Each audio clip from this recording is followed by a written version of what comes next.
Okay, well, I'm really glad to be here with you all. I gotta warn you, I was up till about 1 last night helping my 16-year-old daughter with a project that wasn't done. And to counteract that fatigue, I drank a lot of yerba mate today, so I could either fall asleep on you or bounce off the ceiling, so we'll see what happens.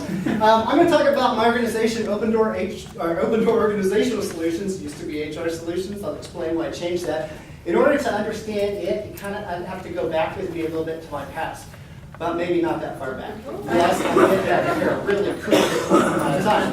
Okay, my professional DNA, I got to work for this guy named Philip Crosby. He formed the world's most successful consulting company in quality improvement after he wrote this book, Quality is Free. American Society for Quality credited him and his book with actually beginning the quality revolution in the US and Europe.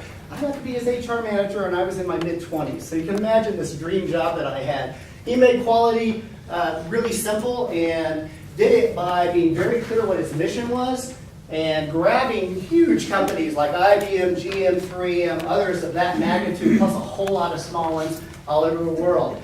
We expanded into 9 countries, 4 domestic offices, and licensed the Japan Management Association, so we had this small army of people all over the nation of Japan spreading quality improvement the way that he defined it. And so really is not only responsible for the US and Europe, but Japan as well. I was with him from 125 to 300 employees. I wish I had been there from the start because he made a whole lot of people rich because he gave stock away like it was nothing, and then it ultimately became worth quite a bit. As I said, most successful, one of the fun things, how many not-for-profits are represented here today? Crosby gave 10% of the revenue back to support arts and charities. So you can imagine the impact that it made in Orlando and the region. Crosby is the guy who created and trademarked the term zero defects. Also the term do it right the first time. But he came up with a common language, employee engagement and culture change through the way he did things. So he didn't really call them that. That's what I called them. He talked about if you actually listen to employees' hassles and you fix those, you improve morale, finances, and quality. Well, I honed in on the morale part, and so just started working on trying to do things the Crosby way within his organization. Funny, my first thing was I came to him and I said, Phil, I can save you about $200,000 a year just by restructuring benefits. He said, great, find another way to spend it on employees. So we were doing child care assistance and wellness before anybody ever thought of that, pretty much. Got bought out in the hostile takeover, and I decided it was time to move to Colorado. So I applied for the HR director at National Center for Atmospheric Research in Boulder, and they paid for my relocation, so it was pretty sweet. But I pretty much did the same thing. I just formed employee teams. People told me nothing ever changes in NCAR, and I thought, well, maybe if I engage employees in the process, I'll see that to be different. And so that is what happened. But in 1992, and I'm going to grab my water here, excuse me. 1992, the Supreme Court National Labor Relations Board case came up called electromation. And it made employee teams really difficult because they got slapped with an unfair labor practice even though they didn't have any unions or any union attempts. And so one of those times I feel like the legal answer isn't necessarily the right one.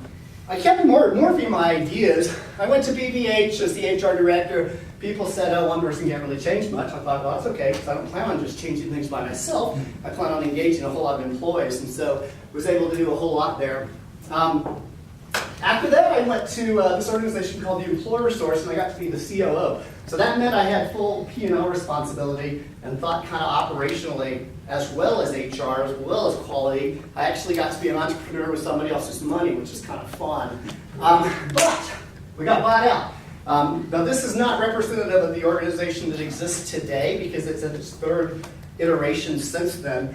But we got bought out once and then a second time, and I still remember Mara Hartley screaming when she realized, wait, this organization owned Women of Wrestling. Use your imagination.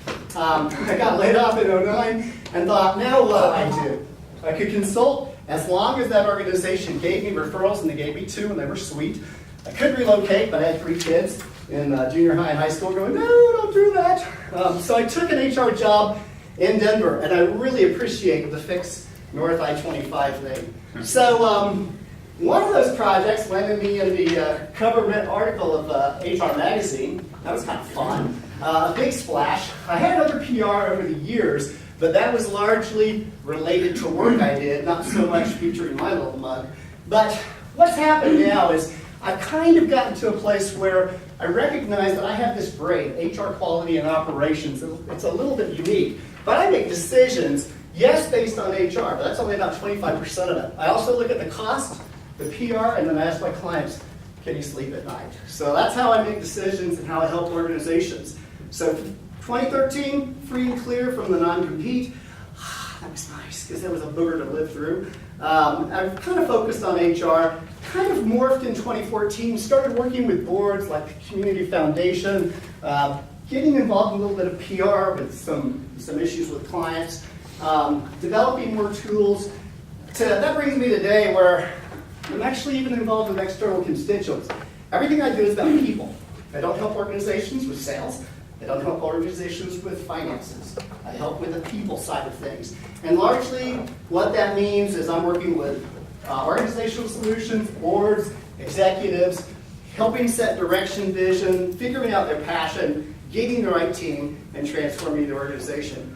Tomorrow, I want to finish writing that book that Phil Crosby challenged me to write that I never did. Drat, if I had, I wouldn't probably be here, but it would have been fun to co-write with him. I also want to be the kind of mentor that I had in Phil Crosby, and I'm looking at expansion. That's it.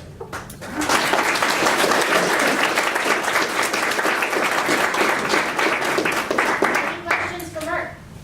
What's the largest and smallest size of customers that you're looking to connect with? My largest has been Denver Health, which has 4,000 employees maybe. That's an anomaly. There's not that many companies like that in northern Colorado. Smallest have been startups. Okay, Sweet spot's probably more like 25 to 150. great. Yeah. What's your vision for expansion? I'm toying with it a bit. I'm right at the point where I've got to hire some people, and I'm probably going to just start with interns now, and I want to see what I can develop as a model that could be franchisable or could be something that I just plan in other places, because it's a little bit unique. Thanks. Thank you all.